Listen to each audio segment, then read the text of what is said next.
Terima kasih pemirsa masih bersama kami di Halo Indonesia.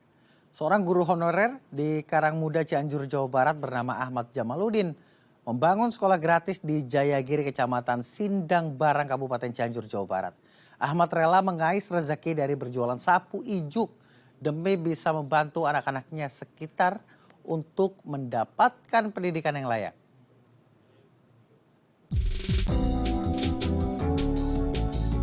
Setelah hampir 10 tahun menjadi guru honorer di Sekolah Dasar Negeri Budi Bakti, Desa Jayagiri, Cianjur, Jawa Barat, Ahmad Jamaluddin memutuskan untuk merantau ke kota untuk mendapatkan penghasilan yang lebih layak. Sepulangnya merantau, Ahmad kemudian mendirikan sekolah gratis di Desa Jayagiri, Kecamatan Sindang Barang, Kabupaten Cianjur, Jawa Barat. Ia merasa perlu membuat sekolah di tempat ini karena akses pendidikan yang sulit untuk diperoleh anak-anak yang ada di kawasan tersebut. Untuk membiayai pembangunan dan operasional sekolah, ia belajar membuat sapu ijuk untuk dipasarkan ke berbagai wilayah di sekitar Cianjur. Sudah lebih dari 5 tahun, Ahmad menekuni pembuatan sapu ijuk dan lidi ini. Akses yang sulit ditempuh para siswa terkadang membuat mereka harus menginap di sekolah. Meski demikian, kesemuanya itu diberikan dengan cuma-cuma dari hasil membuat sapu ijuk dan juga sapu lidi.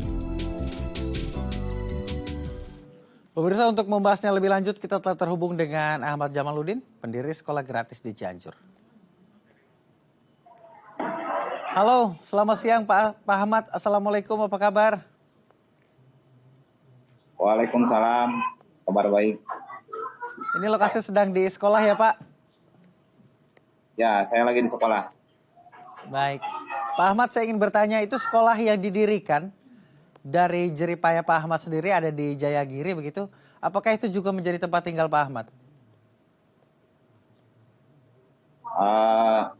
Beda, tempat tinggal saya lumayan agak jauh sama tempat produksian sapu injuk. Oke. Lalu mengapa Pak Ahmad berpikir ingin membangun wadah pendidikan di sana? Apakah ada isu atau concern tersendiri terkait pendidikan di daerah Jayagiri?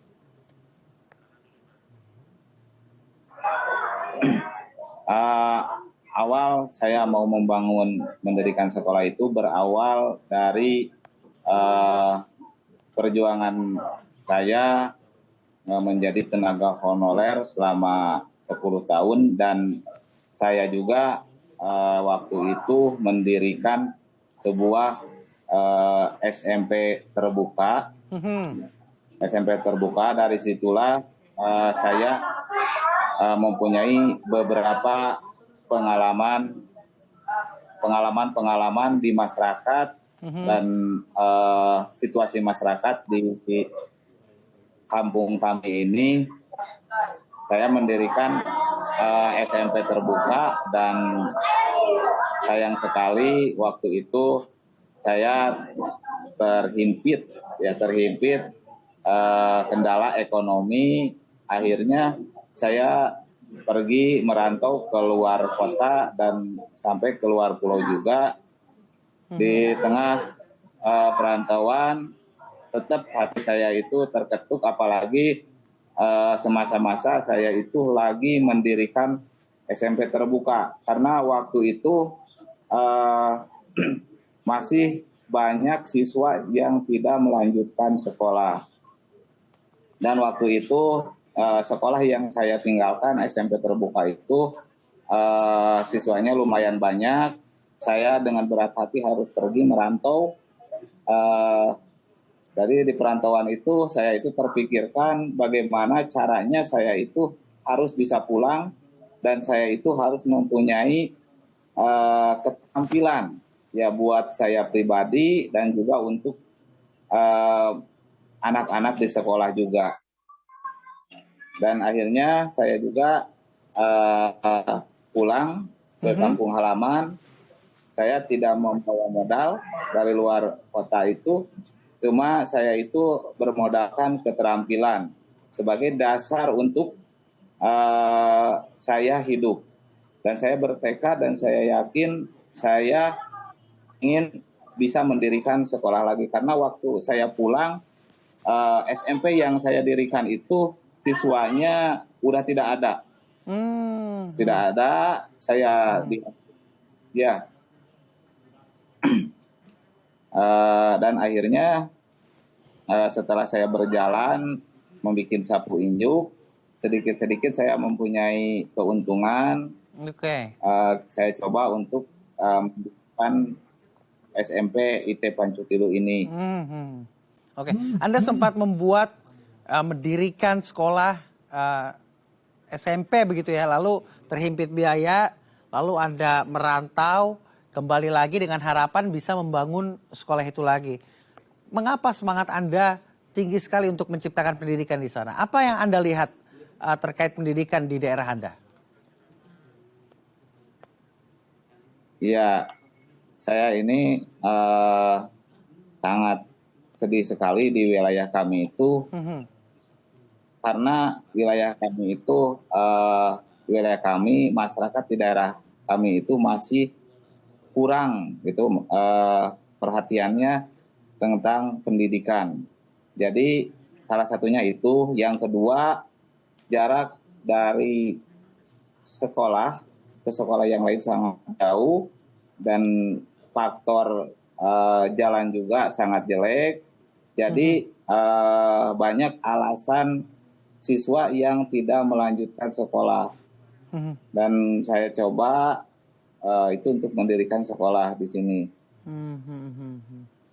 Artinya banyak anak-anak yang putus sekolah di sana, Pak Ahmad? Ya, banyak putus sekolah di wilayah kami, terutama waktu saya sebelum merantau tuh. Kalau belum merantau lebih banyak lagi. Dan pas saya pulang juga banyak juga yang tidak sekolah gitu. Selain dari faktor ekonomi masyarakat, faktor jalan juga itu sangat jelek di daerah kami. Jadi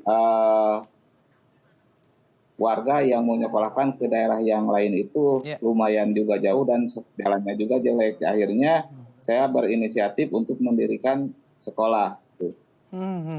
Anda kembali melihat fenomena nyatanya teman-teman yang anak-anak yang dulu bersekolah begitu memilih untuk berhenti sekolah karena banyak faktor. Mulai dari yang tadi Anda sebutkan faktor ekonomi sampai dengan akses menuju sekolah. Mungkin jaraknya jauh sehingga anak-anak lebih memilih untuk tidak melanjutkan sekolah begitu ya. Dan Anda kembali membangun sekolah, mendirikan sekolah, lalu bagaimana antusias anak-anak? Apakah perlu diajak lagi?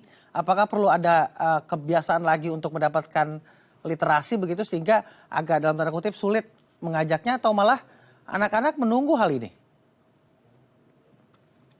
Ya, awal-awal emang sulit juga untuk anak-anak, dari awal juga emang sulit. Jadi anak-anak di sini untuk pendidikan di kami ini tidak langsung ke pendidikan umumnya, melainkan kami coba untuk pendidikan kewirausahaan, supaya anak-anak itu tidak lagi keluar kota. Selain tadi faktor yang tadi itu, anak itu banyak juga yang pergi keluar kota. Jadi saya berupaya mendidik anak-anak untuk kewirausahaan. Artinya tidak hanya mengajarkan pelajaran akademis begitu, tapi juga mengajarkan anak-anak bagaimana untuk membangun wirausaha begitu. Saya juga semakin tertarik, katanya Anda ini membiayai sekolah dengan berjualan sapu ijuk. Tapi jangan dijawab dulu Pak Ahmad, karena kita akan break terlebih dahulu, dan juga pemirsa jangan kemana-mana, tetap di Halo Indonesia.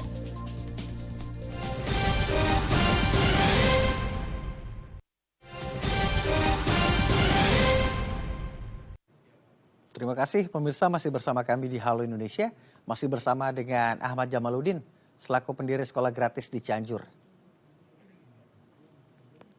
Pak Ahmad, kita melanjutkan perbincangan tadi Pak Ahmad. Pak Ahmad, kembali lagi ke kampung halaman, berniat membangun sekolah, akhirnya sekarang terwujud begitu, dan katanya dibiayai dari Pak Ahmad ini jualan sapu ijuk.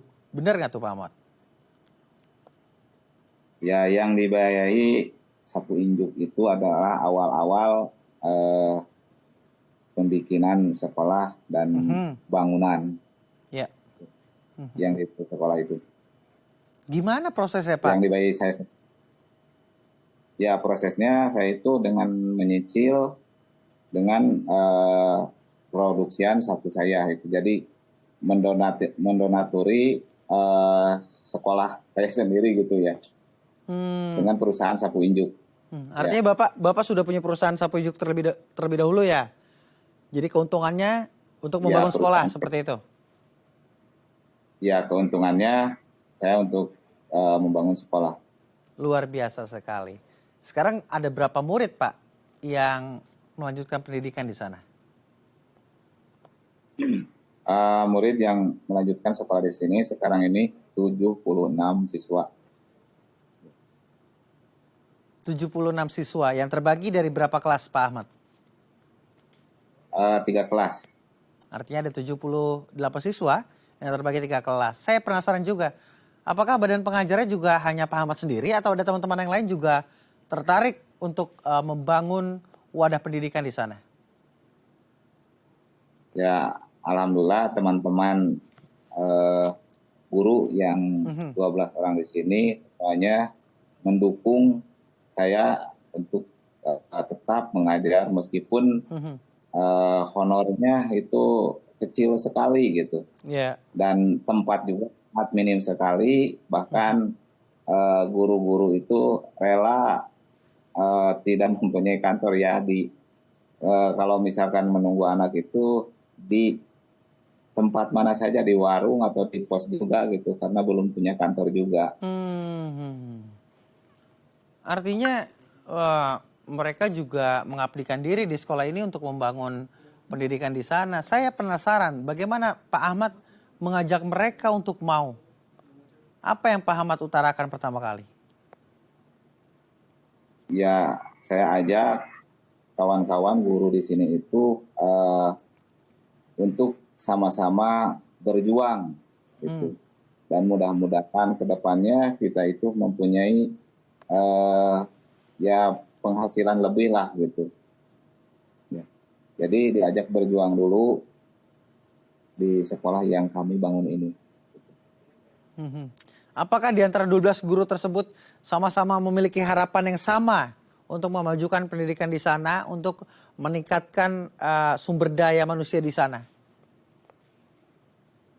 Iya, sama. Guru-guru di sini sama satu tujuan untuk meningkatkan pendidikan di sini, karena sebelum saya ajak ngajar itu saya ceritakan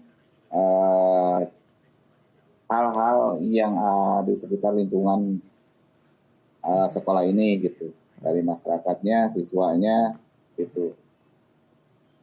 Baik. Pak Ahmad, ini kan terkendala kondisi jalan, rumah para murid juga yang jauh gitu. Dan tadi juga di VT dijelaskan ada beberapa murid yang juga disediakan tempat beristirahat atau tempat menginap. Itu seperti apa Pak Ahmad? Ya, di sini kami menyediakan tempat menginap untuk siswa yang sekolahnya lumayan jauh dan untuk siswa yang mau ikut mengaji di waktu malam. Gitu. Secara intens kegiatan positif dilakukan di sana, walaupun dalam tanda kutip nginep di sekolah, tapi ada kegiatan juga mengaji bersama begitu ya, untuk mendidik karakternya. Apakah tujuan karakter juga menjadi penting bagi seorang Ahmad dalam melakukan pendidikan ke murid-muridnya? Iya, salah satunya yaitu tujuan saya itu pendidikan karakter. Jadi pendidikan pembiasaan siswa atau untuk bisa berbuat berkelakuan baik gitu. Salah satunya pendidikan karakter, karena awalnya dari situ dulu. Ya. Apalagi di kampung kami ini kampung tapi pergaulan juga lumayan ya mudah diakses juga gitu. Karena sekarang ini media komunikasi atau HP itu udah banyak gitu. Jadi anak itu saya arahkan ke hal-hal yang positif, yang bagus gitu. Ya, supaya lebih sibuk lagi gitu di pendidikan, jangan sibuk ke media gitu. Ya. Anda terus mendorong anak-anak untuk berperilaku positif tentunya. Melakukan aksi-aksi positif, reaksi positif juga begitu ya. Sehingga karakternya terbentuk dan menjadi pribadi yang berguna tentunya untuk masyarakat. Saya penasaran Pak Ahmad. Pak Ahmad menjalani pengorbanan seperti ini. Rela meluangkan waktu, tenaga, pikiran, bahkan finansial juga Pak Ahmad ya. Ini suka dukanya seperti apa Pak Ahmad? Bisa diceritakan?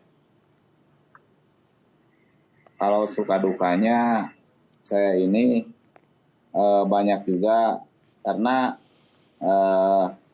saya juga jangankan untuk membangun sekolah atau mendirikan sekolah, saya juga masih sangat kesusahan. Tapi saya juga apalah daya, mau tidak mau sekolah ini harus berjalan dan anak-anak di sini supaya mempunyai pendidikan dari mulai pendidikan umum, karakter juga itu harus lebih baik juga gitu. Jadi selain mendidik di sekolah juga saya terjun langsung di lapangan supaya anak-anak itu